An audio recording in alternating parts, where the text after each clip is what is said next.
My fellow Americans, and the people who brought me to the dance, Delawareans. I see my buddy Senator Tom Carper down there, and I think Senator Coons is there, and I think the governor's around.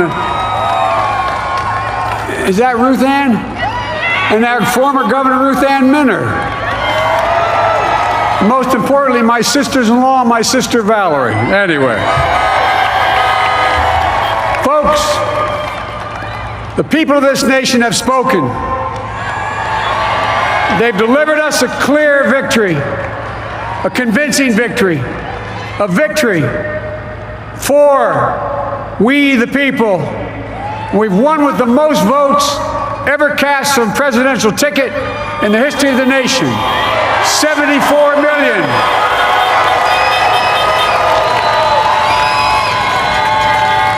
What I must admit has surprised me.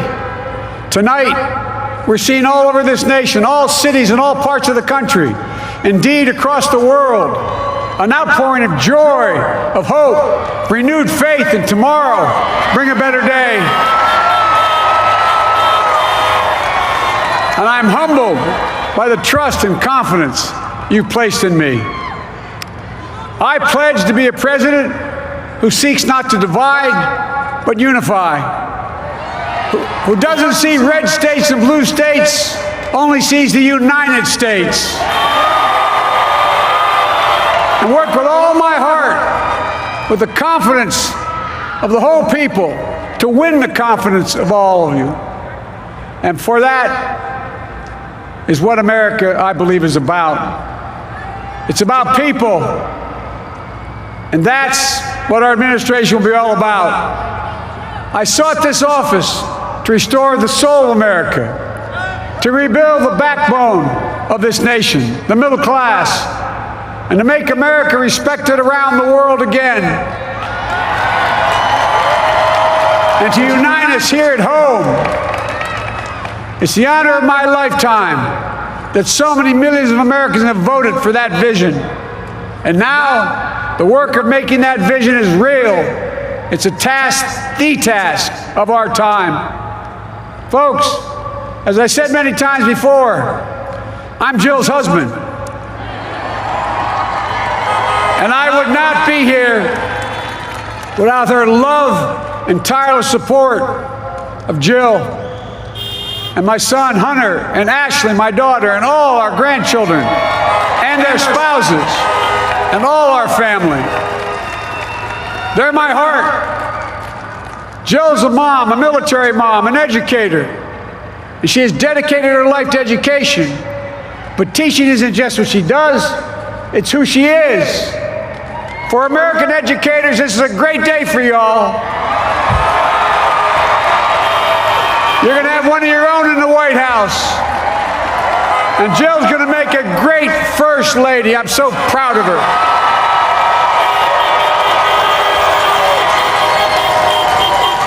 And I'll have the honor of serving with the fantastic Vice President who you just heard from, Kamala Harris, who makes history as the first woman, first black woman, the first woman from South Asian descent, the first daughter of an immigrant ever elected in this country. Don't tell me it's not possible in the United States. It's long overdue. And we're reminded tonight of those who fought so hard for so many years to make this happen. But once again, America's bent the arc of the moral universe more toward justice. Kamala, Doug, like it or not, your family, you become an honorary Biden, there's no way out. To all those of you who volunteered and worked the polls in the middle of this pandemic, local elected officials, you deserve a special thanks from the entire nation. And to my campaign team and all the volunteers and all who gave so much of themselves to make this moment possible, I owe you. I owe you. I owe you everything. And to all those who supported us, I'm proud of the campaign we built and ran. I'm proud of the coalition we put together, the broadest and most diverse coalition in history. Democrats, Republicans, independents, progressives, moderates, conservatives, young, old, urban, suburban, rural, gay, straight, transgender, white, Latino, Asian, Native American. I mean it, especially those moments, and especially for those moments when this campaign was at its lowest ebb. The African-American community stood up again for me.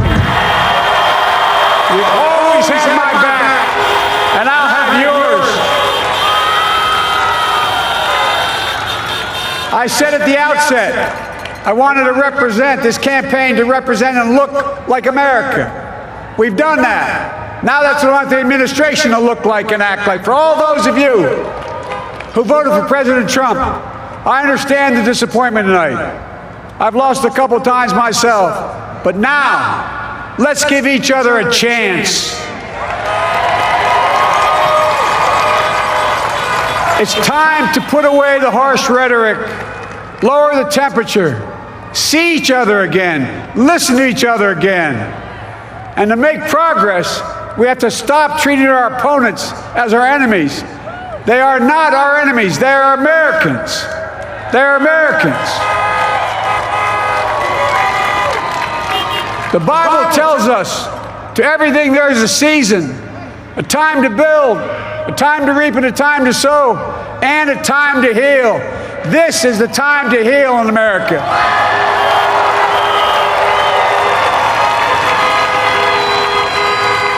Now this campaign is over. What is the will of the people? What is our mandate?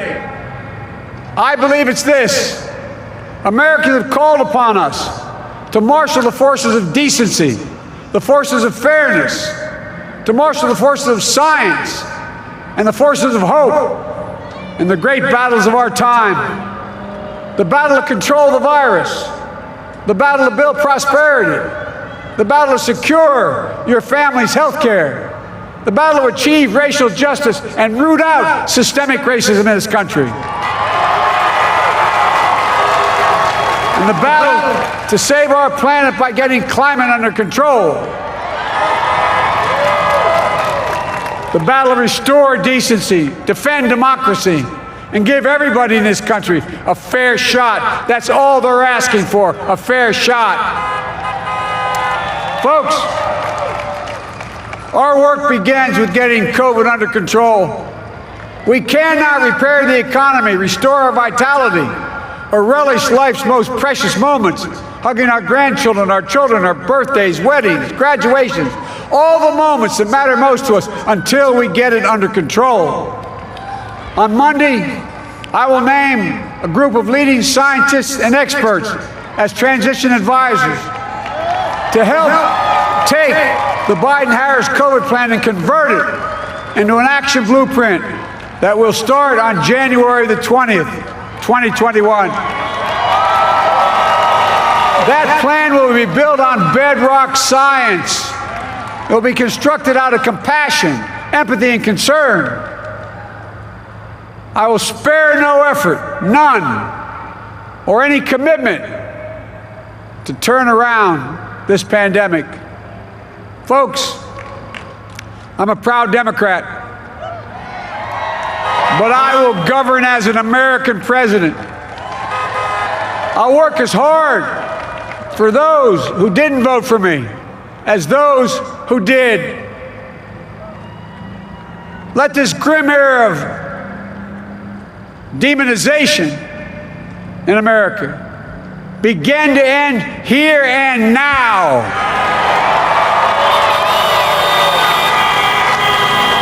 The refusal of Democrats and Republicans to cooperate with one another, it's not some mysterious force beyond our control. It's a decision, a choice we make. And if we can decide not to cooperate, then we can decide to cooperate. And I believe that this is part of the mandate given to us from the American people. They want us to cooperate in their interest. And that's the choice I'll make. And I'll call on Congress, Democrats and Republicans alike, to make that choice with me. The American story is about slow yet steadily widening the opportunities in America. And make no mistake, too many dreams have been deferred for too long. We must make the promises of the country real for everybody, no matter their race, their ethnicity, their faith, their identity, or their disability. Folks, America has always been shaped by inflection points, by moments in time where we've made hard decisions about who we are and what we want to be. Lincoln in 1860, coming to save the Union. FDR in 1932, promising a beleaguered country a new deal. JFK in 1960, pledging a new frontier. And 12 years ago, when Barack Obama made history, he told us, yes, we can. Well, folks, we stand at an inflection point. We have an opportunity to defeat despair, to build a nation of prosperity and purpose. We can do it. I know we can. I've long talked about the battle for the soul of America. We must restore the soul of America. Our nation is shaped by the constant battle between our better angels and our darkest impulses. And what presidents say in this battle matters. It's time for our better angels to prevail. Tonight, the whole world is watching America. And I believe at our best, America is a beacon for the globe. We will lead not only by the example of our power, but by the power of our example.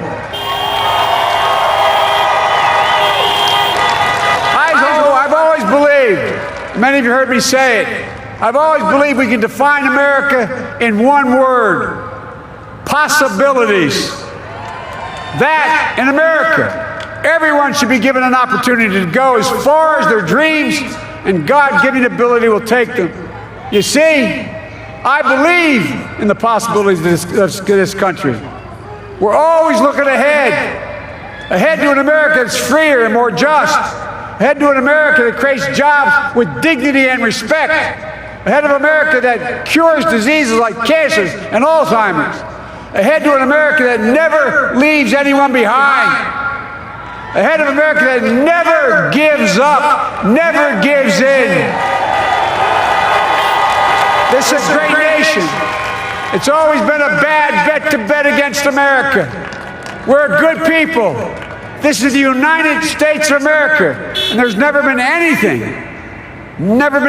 we've been not able to do when we've done it together.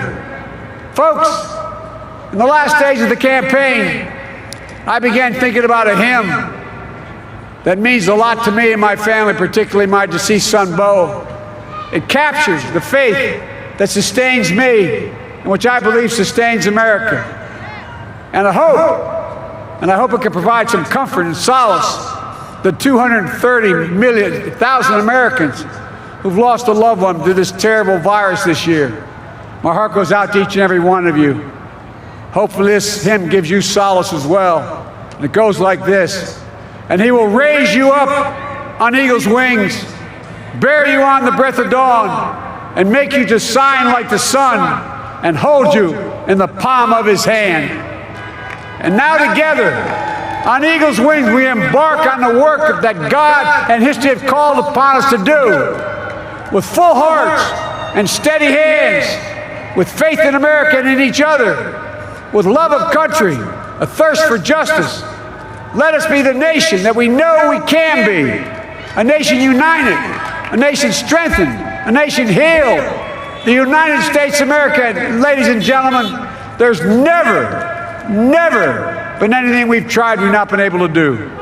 So remember, as our grandpapa used to say when I walked out of his home when I was a kid up in Scranton, he said, "Joey, keep the faith." And our grandmother, when she was alive, she yelled, "No, Joey, spread it.